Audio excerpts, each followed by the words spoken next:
प्यारे साथियों, आप सभी का एक बार फिर से स्वागत है मेरे YouTube चैनल रियल ज्ञान विद RKG में।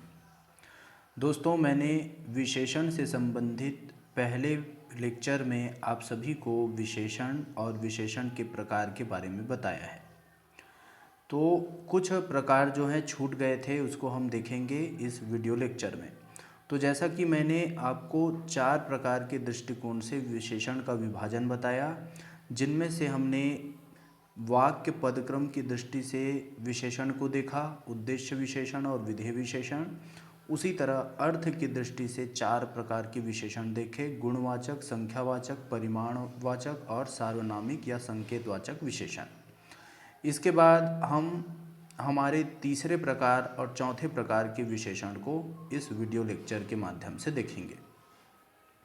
तो व्युत्पत्ति या रचना की दृष्टि से विशेषण 2 प्रकार के होते हैं, मूल विशेषण और यौगिक विशेषण। और रूपांतरण की दृष्टि से जो विशेषण होते हैं वे 2 प्रकार के होते हैं, विकारी विशेषण और अविकारी विशेषण। इन्हीं को हम इस वीडियो लेक्चर में देखेंगे। तो चलिए देखते हैं व्युत्पत्ति या रचना की दृष्टि से विशेषण के प्रकार। व्युत्पत्ति या रचना की दृष्टि से विशेषण 2 प्रकार के होते हैं, मूल और यौगिक। मूल या रूढ़ विशेषण किसे कहते हैं, इसको देखते हैं। तो जो शब्द मूलतः विशेषण हैं और जिनको खंडों का कोई अर्थ नहीं होता, जिनके खंड को कोई अर्थ नहीं होता, अर्थात ऐसे विशेषण शब्द जिसको हम अलग अलग कर दें, खंडों में बांट दें और उसका कोई भी अर्थ न निकले, उन्हें हम मूल या रूढ़ विशेषण कहते हैं। उदाहरण के लिए अच्छा है, तो अच्छा को मैंने अ और इस प्रकार से छा में बांट दिया, तो अ का न कोई अर्थ है, न ही आधा च और छा का कोई अर्थ है, तो इनका कोई अर्थ नहीं होता। उसी तरह छोटा है, तो छोटा को मैंने 2 भाग में बांट दिया, छो और टा, तो अलग अवस्था में इनका कोई भी अर्थ हमें प्राप्त नहीं होता। ऐसे इसी प्रकार के विशेषण शब्द हैं, इनको हम क्या बोलते हैं, मूल या रूढ़ विशेषण कहते हैं। तो मूल विशेषण में एक ही सार्थक भाषिक इकाई होती है। तो मूल विशेषण में क्या है, जो विशेषण शब्द होता है वही सार्थक भाषिक इकाई है। इसके जो खंड करते हैं तो इसके खंडों से हमें कोई सार्थक भाषिक इकाई नहीं मिलती। इसके बाद हम यौगिक विशेषण में देखते हैं। तो यौगिक विशेषण में जिस विशेषण में से एक से अधिक सार्थक भाषिक इकाई है उसे हम यौगिक विशेषण कहते हैं। अर्थात ऐसे विशेषण शब्द जिनको हम 2 भागों में अलग कर दें और प्रत्येक का अलग अलग अर्थ बोध हमें होता है, उनका अलग अलग अर्थ हो, उसे हम क्या कहेंगे, यौगिक विशेषण कहेंगे। जैसे हम देखते हैं कि जो यौगिक विशेषण हैं इसमें उपसर्ग और प्रत्यय आदि जोड़कर जो विशेषण बनाए जाते हैं ये आ जाते हैं। तो उपसर्ग, प्रत्यय आदि जोड़कर यौगिक विशेषण बनाए जाते हैं। यौगिक विशेषण में हम देखते हैं कि मोटे तौर पर यौगिक विशेषण को 2 मुख्य वर्गों में बांटा गया है। पहला है उपसर्ग लगाकर बनाए जाने वाले यौगिक विशेषण और दूसरा है प्रत्यय लगाकर बनाए जाने वाले यौगिक विशेषण। उपसर्ग लगाकर बनाए जाने वाले यौगिक विशेषण में हम देखते हैं कि इसमें उपसर्ग का प्रयोग होगा। जैसे उदाहरण के लिए निडर, तो निडर में नी धन डर, तो इसमें नी क्या है, यहाँ पे उपसर्ग है। अर्थात उपसर्ग और संज्ञा, डर एक प्रकार की संज्ञा है और नी क्या है, उपसर्ग है। इसी प्रकार निर्बल, सबल, बेजान। उसी तरह उपसर्ग से और विशेषण से दोनों से मिलकर बनने वाले विशेषण हैं असुंदर, सुकोमल। उसी तरह उपसर्ग और क्रिया से मिलकर अनपढ़ और सहजाल। इस प्रकार से उपसर्ग लगाकर हम यौगिक विशेषण बना सकते हैं। प्रत्यय लगाकर भी यौगिक विशेषण बनाया जाता है। तो प्रत्यय लगाकर हम प्रत्यय के योग से यौगिक विशेषण निम्न प्रकार के शब्दों से बनाते हैं। तो किस किस प्रकार के शब्दों से बना सकते हैं, इसको देखिए। जैसे संज्ञा से, तो संज्ञा से हम संज्ञा में प्रत्यय लगाकर बना सकते हैं। जैसे मानव से ईय प्रत्यय लगाकर मानवीय। मद्रास में ई लगाकर मद्रासी, चमक में इला प्रत्यय लगाकर चमकीला, दया में मैं लगाकर दयामय।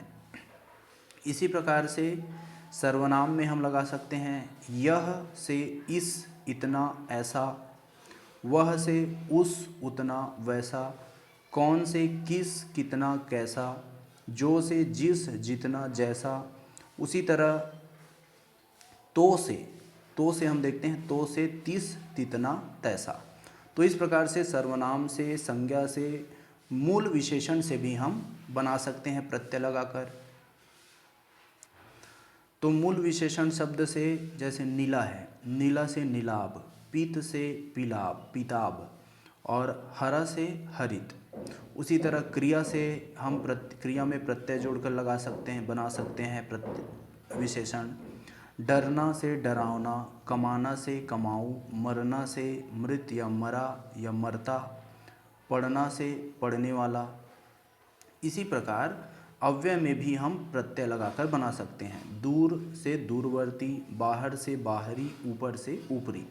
इस तरह से हम प्रत्यय, उपसर्ग इन दोनों को लगाकर किसी शब्द में लगाकर, चाहे वो अव्यय, संज्ञा, सर्वनाम, क्रिया हो, इन सभी में हम क्या है, इनके मदद से प्रत्यय और उपसर्ग के योग से हम विशेषण बना सकते हैं। इनके अलावा संबंध कार्य की संज्ञा या सर्वनाम जो भी है वह भी यौगिक विशेषण का काम करती है। अर्थात ऐसे संज्ञा शब्द या ऐसे सार्वनामिक शब्द जो क्या है, क्या बताने का कार्य करे, संबंध बताने का कार्य करे। ऐसे संज्ञा या सर्वनामिक शब्द जो संबंध बताने का काम करे, इसको भी यौगिक विशेषण के अंतर्गत हम ले सकते हैं। जैसे उदाहरण के लिए लोहे का फाटक, अपना मकान, लकड़ी का घोड़ा।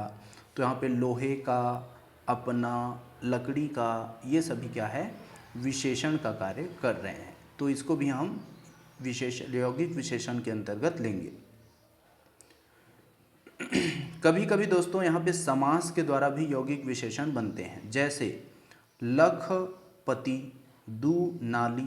इस तरह से जो समास शब्द है, समासिक शब्द है, ये भी यौगिक विशेषण का कार्य करता है। तो इस प्रकार से हमने व्युत्पत्ति या रचना की दृष्टि से दो प्रकार के विशेषण देखे, मूल विशेषण और यौगिक विशेषण। अब हम चौथे प्रकार के विशेषण को देखेंगे और यह रूपांतरण की दृष्टि से विशेषण का प्रकार है। तो रूपांतरण या रूप बदलने की दृष्टि से कोई जो विशेषण शब्द है या कोई शब्द है जिसका रूप बदलकर वो क्या है, विशेषण का कार्य करने लगता है, उसको हम रूपांतरण की दृष्टि से विशेषण के प्रकार में रखेंगे। तो हिंदी वाक्य रचना में लिंग, वचन और कारक, इसके अनुसार विशेषण में रूपांतरण होता है। तो विशेषण में रूपांतरण किस कारण होगा, लिंग के, वचन के और कारक के कारण। तो संज्ञा शब्दों की तरह विशेषण में भी जो लिंग है वह आंतरिक कोटि नहीं है। इसमें हम देखते हैं कि जो संज्ञा है इसमें लिंग का महत्व है, लेकिन विशेषण में लिंग आंतरिक कोटि नहीं है, क्योंकि वह कोशीय न होकर व्याकरणिक है। इसलिए विशेष के लिंग के अनुसार विशेषण की रूप रचना में लिंग प्रभावशाली होता है। तो विशेषण की रूप रचना में लिंग किस प्रकार प्रभावशाली होता है, विशेषण के लिंग के अनुसार, विशेष्य के लिंग के अनुसार। विशेष्य किसको बोलते हैं, जिसकी विशेषता बताई जाए, अर्थात संज्ञा या सर्वनाम को हम विशेष्य बोलते हैं। तो संज्ञा या सर्वनाम का लिंग जैसा होगा उसके अनुसार विशेषण की रूप रचना होती है, अर्थात विशेषण की रूप रचना में लिंग प्रभावशील होता है। तो इसको हम देख लेते हैं उदाहरण के तौर पर। तो यहाँ पे विशेष्य को देखकर विशेषण का रूप रचना प्रभावित होता है, और विशेष्य का जो लिंग होता है उसके अनुसार भी विशेषण प्रभावित होता है। जैसे यहाँ पे मोटा आदमी है, तो इसमें आदमी क्या है, विशेष्य, मोटा क्या है, विशेषण। तो आदमी यहाँ पे पुल्लिंग है और एक वचन है, इसी कारण यहाँ पे मोटा विशेषण आया है। इसी प्रकार औरत, अगर हम औरत कहें तो औरत को हम मोटा नहीं कह सकते, इसको क्या बोलेंगे, मोटी बोलेंगे। अब यहाँ पे जो मोटी शब्द आया है वह औरत के कारण आया है, क्योंकि औरत एक तो स्त्रीलिंग है और एक वचन है, इस कारण यहाँ पे मोटी जो विशेषण है वह आया है। उसी प्रकार लड़का के हिसाब से यहाँ पे छोटा है, लड़की के हिसाब से यहाँ पे छोटी है, छोटा लड़का छोटी लड़की। तो इस तरह हम देखते हैं कि विशेष जिस प्रकार का रहता है, जिस लिंग में रहता है, उसी प्रकार का रूपांतरण विशेषण में हो जाता है। तो रूपांतरण की दृष्टि से विशेषण के दो मुख्य भेद हैं, एक विकारी और दूसरा अविकारी। विकारी का अर्थ जिसमें रूपांतरण हो जाता है और अविकारी का अर्थ जिस विशेषण में रूपांतरण नहीं होता। तो पहला देखते हैं विकारी विशेषण। तो रूप रचना में जिन विशेषणों में विकार होता है तो विकारी विशेषण इसको कहते हैं। हिंदी में विकारी विशेषण दो प्रकार के होते हैं, पहला है आकारांत विशेषण और दूसरा है सार्वनामिक विशेषण। तो हिंदी में विकारी विशेषण कितने प्रकार के होते हैं? दो प्रकार के। आकारांत मतलब ऐसा शब्द जिसका अंत आ की मात्रा से होता है, उसको हम क्या बोलते हैं? आकारांत विशेषण। और सार्वनामिक विशेषण अर्थात ऐसा सर्वनाम जो विशेषण का कार्य करने लगता है, उसको हम क्या बोलते हैं? सार्वनामिक विशेषण। तो देखते हैं आकारांत विशेषण। तो जिन विशेषणों के पुल्लिंग रूपों के अंत में आ होता है, ध्यान दीजिए यहाँ पे विशेषण का पुल्लिंग रूप, केवल यहाँ पे पुल्लिंग रूप का बात किया जा रहा है। तो जिन विशेषणों के पुल्लिंग रूपों के अंत में आ होता है, उनका जो आ है लिंग, वचन और कारक के अनुसार रूपांतरित हो जाता है। इस कारण इसको हम क्या बोलते हैं? विकारी विशेषण बोलते हैं। ठीक है। तो आकारांत विशेषण विकारी विशेषण क्यों कहलाता है? क्योंकि जो आ वर्ण मात्रा होती है, आ की मात्रा होती है, वो लिंग, वचन और कारक के अनुसार रूपांतरित हो जाती है, इसलिए आकारांत विशेषण विकारी विशेषण कहे जाते हैं। आकारांत पुल्लिंग विशेषण मूल कारक एक वचन में अपरिवर्तित रहता है। तो जो आकारांत विशेषण होता है वह एक वचन में अपरिवर्तित, पुल्लिंग एक वचन में अपरिवर्तित रहता है। जैसे ही उसका स्त्रीलिंग या बहुवचन में परिवर्तन होता है, उसमें आ की जगह ए लग जाता है, ए की मात्रा लग जाती है। तो बहुवचन में आ का परिवर्तन ए में हो जाता है। जैसा हम देख सकते हैं मोटा लड़का, मोटे लड़के। तो यहाँ पे लड़का अभी एक वचन था, इस कारण यहाँ पे मोटा शब्द आया। लेकिन जैसे ही लड़का की संख्या ज़्यादा हुई, लड़के हो गए, लड़का क्या हो गया? बहुवचन में इसको लड़के कर दिए गए, तो इसका जो रूप है वह क्या है?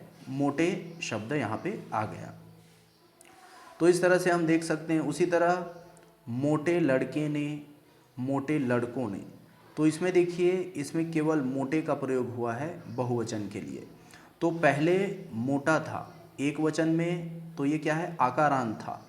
और अब बहुवचन में क्या हो गया? इसमें ए की मात्रा लग गई, तो मोटा से क्या हो गया? ये मोटे के रूप में आ गए। तो इसमें देख सकते हैं कि आ का परिवर्तन ए में हो जाता है, और इसी परिवर्तन के कारण इसको हम विकारी के अंतर्गत लेते हैं। स्त्रीलिंग में अगर हम देखें तो स्त्रीलिंग के सभी रूपों में आकारांत विशेषणों का परिवर्तन इकारांत में हो जाता है। जैसे छोटा लड़का, छोटी लड़की, तो यहाँ पे छोटा से क्या हो गया? छोटी। उसी तरह छोटी लड़कियाँ, छोटी लड़की को, छोटी लड़कियों। तो इसमें हम देख सकते हैं कि मोटा जब हम बोलते हैं तो केवल एक वचन के लिए बोल रहे थे, एक के लिए बोल रहे थे, जैसे मोटा लड़का। अब जैसे ही हमने बहुवचन बोला, यहाँ पे क्या हो गया? मोटे हो गया, मोटे लड़के। लेकिन आप इसमें देख सकते हैं यहाँ पे छोटी छोटी छोटी छोटी, यहाँ पे चाहे वो एक वचन हो लड़की के लिए, चाहे बहुवचन हो, इन सभी के लिए क्या है? केवल छोटी आया है। तो हम देखते हैं कि स्त्रीलिंग के सभी रूपों में आकारांत जो है वह इकारांत में परिवर्तन हो जाता है, और इसमें इकारांत में आने के बाद इसमें कोई भी परिवर्तन दिखाई नहीं देता। तो यहाँ ध्यान देने की बात यह है कि आकारांत संज्ञा की तरह इन आकारांत विशेषणों के तिर्यक रूप बहुवचन में ओ प्रत्यय नहीं होता। जैसे हमने देखा कि लड़का है, लड़का ये क्या है, एक वचन है।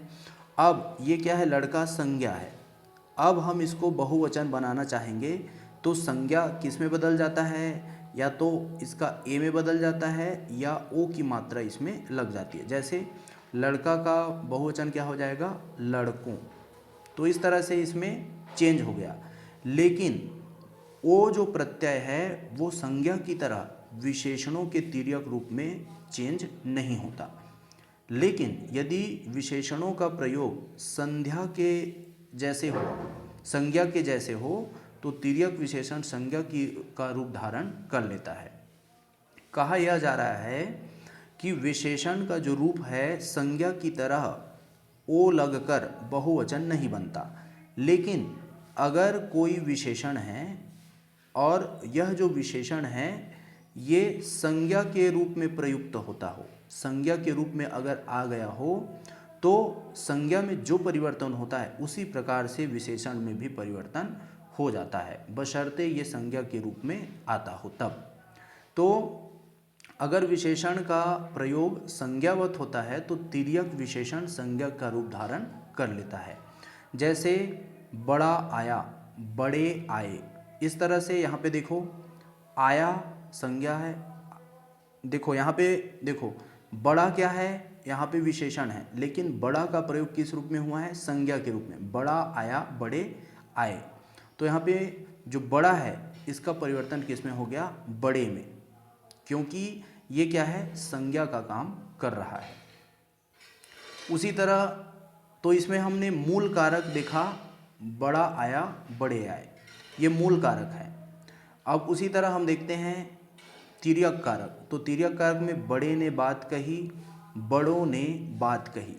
तो इसमें देखिए बड़े से, बड़ा से बड़े हो गया, लेकिन इसमें बड़े ने ये क्या है, संज्ञा के रूप में आया है अभी, ठीक है। ये क्या है, विशेषण के रूप में है, इसका प्रयोग विशेषण के रूप में हुआ है और इसका प्रयोग संज्ञा के रूप में हुआ है।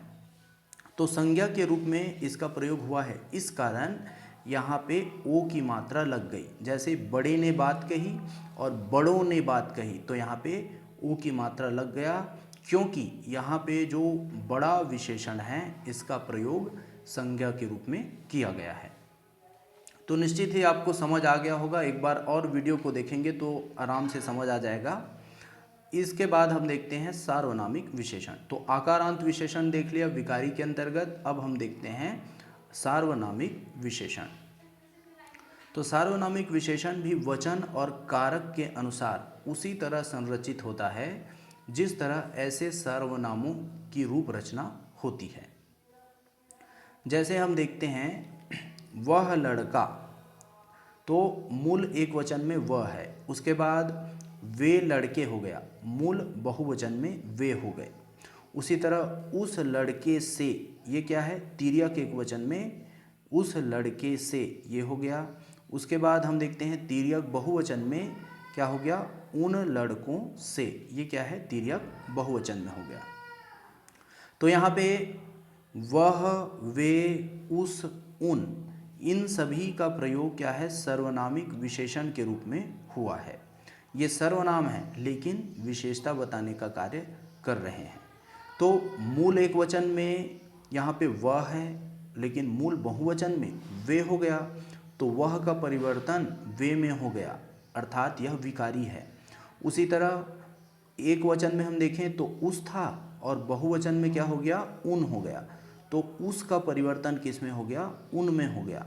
इस कारण ये जो सार्वनामिक विशेषण होते हैं वे क्या होते हैं, विकारी होते हैं। इस कारण विकारी विशेषण के अंतर्गत इनको रखा गया है, ठीक है। अब हम देखते हैं अविकारी विशेषण। तो विकारी विशेषण हमने देख लिया, अब अविकारी विशेषण देखते हैं। तो ऊपर बताए गए आकारांत और सार्वनामिक विशेषण को छोड़कर जितने भी विशेषण आते हैं हिंदी में वह अविकारी विशेषण कहलाते हैं। तो आकारांत अर्थात ऐसे विशेषण शब्द जिसके अंत में आ की मात्रा आती हो और सार्वनामिक विशेषण। सार्वनामिक जो विशेषण हैं, इन दोनों को छोड़कर जितने भी विशेषण हिंदी में आते हैं वे सभी अविकारी होते हैं। जैसे लाल, सुंदर, चालाक, ये क्या है? व्यंजनांत। इसके अंत में क्या है? ल, र और क। लाल में ल, सुंदर में र और चालाक में क। तो व्यंजन से अंत हो रहा है, इस कारण ये क्या है? अविकारी विशेषण। उसी तरह इकारांत, ई से अंत हो रहा है, अति में, त में ई की मात्रा है, तो ये ई से अंत हो रहा है, इस कारण ये अविकारी होगा। उसी तरह ईकारांत भारी, उकारांत दयालु और उकारांत चालू, ये सभी क्या है? अविकारी के अंतर्गत आ जाएंगे। क्योंकि हमने क्या देखा ऊपर परिभाषा में? आकारांत और सार्वनामिक विशेषणों को छोड़कर जितने भी विशेषण आते हैं सब क्या कहलाते हैं? अविकारी विशेषण कहलाते हैं। लेकिन हमें एक बात ध्यान रखना चाहिए, हमने कहा कि आकारांत को छोड़कर, लेकिन ऐसे आकारांत विशेषण जो अचिह्नित आकारांत विशेषण है, अर्थात ऐसे आकारांत विशेषण जिसको विकारी विशेषण के रूप में चिन्हित नहीं किया गया है, उन अचिह्नित आकारांत विशेषण को हम अविकारी विशेषण के अंतर्गत रखते हैं, क्योंकि उनमें भी रूपांतरण नहीं होता। तो ऐसे आकारांत विशेषण जिनमें रूपांतरण नहीं होता है उन्हें हम अविकारी विशेषण के अंतर्गत रखते हैं। जैसे बढ़िया घोड़े और बढ़िया इमारत, इसमें आप देखते हैं कि जो बढ़िया है, तो ये जो बढ़िया है इसका परिवर्तन होगा ही नहीं। हालांकि ये क्या है? या में क्या है? आकारांत है, आ मात्रा से अंत हो रहा है ना, लेकिन इसका परिवर्तन होता है क्या? नहीं होता। जैसे बढ़िया घोड़े, बढ़िया इमारत, तो इसका परिवर्तन नहीं होगा, हालांकि ये आकारांत है, फिर भी ये क्या है? परिवर्तन नहीं हुआ, इस कारण इसको अविकारी विशेषणों के रूप में रख दिया गया। उसी तरह उम्दा मकान, तो यहाँ पे उम्दा है, इसका भी जो है परिवर्तन नहीं हो रहा, विकार उत्पन्न नहीं हो रहा, तो ये क्या है? अविकारी है। उम्दा मकान, उम्दा घोड़ा, ये सभी क्या है? जो विशेषण है ये परिवर्तन नहीं होते, हालांकि ये आकारांत है, तो इसको हम अविकारी विशेषण के अंतर्गत रखते हैं। तो इस प्रकार के अविकारी विशेषणों के साथ मूल तिर्यक सभी अवस्थाओं से कोई प्रत्यय नहीं जुड़ता। तो अविकारी विशेषण होता है, तो अविकारी विशेषण शब्दों में मूल, तिर्यक और सभी अवस्थाओं में कोई भी प्रत्यय इनसे अविकारी विशेषणों में नहीं जुड़ता, इस कारण इसको हम अविकारी विशेषण कहते हैं। जबकि विशेषण में विकारी विशेषण में हमने देखा है कि प्रत्यय उपसर्ग जोड़कर क्या बनता है? विकारी। लेकिन अविकारी विशेषण में कोई भी प्रकार का प्रत्यय उपसर्ग नहीं जुड़ता है, अतः हम इसको शून्य प्रत्यय की परिकल्पना रख सकते हैं, अर्थात इसमें प्रत्यय ही नहीं जुड़ता, उन विशेषण को क्या बोलते हैं? अविकारी विशेषण। जैसे लाल झंडा, लाल झंडा, लाल पगड़ी, सुंदर लड़का, सुंदर लड़की, भारी कपड़ा, भारी किताब, चालू नीति, चालू खाता। तो यहाँ पे लाल, सुंदर, भारी, चालू, इन सभी में किसी भी प्रकार का प्रत्यय नहीं जुड़ रहा है, इस कारण हम इसको क्या बोलेंगे? अविकारी विशेषण कहेंगे। विशेषणों की रूप रचना में ध्यान देने की एक अन्य बात और है। तो एक अन्य बात यह है कि परसर्गों की स्थिति सीधे विशेषण के साथ नहीं होती है, वह विशेष्य के साथ जुड़ा रहता है। परसर्ग किसको बोलते हैं? ने, को, से का, में है, जो विभक्ति चिन्ह होता है, इन्हीं को हम क्या बोलते हैं? परसर्ग। तो यहाँ यह बोला जा रहा है कि जो परसर्ग होता है यह विशेषण के साथ सीधे नहीं जुड़ता, यह किसके साथ जुड़ता है? विशेष्य के अनुसार, विशेष्य के साथ जो परसर्ग होते हैं वे जुड़े हुए होते हैं। जैसे हम देखते हैं उदाहरण स्वरूप मोटे लड़के को, तो यहाँ पे मोटे क्या है? विशेषण है, और लड़के विशेष्य है, को क्या है? यहाँ पे परसर्ग है। तो यहाँ पे लड़के को, तो लड़के के साथ को जुड़ा है, न कि मोटे के साथ को जुड़ा है।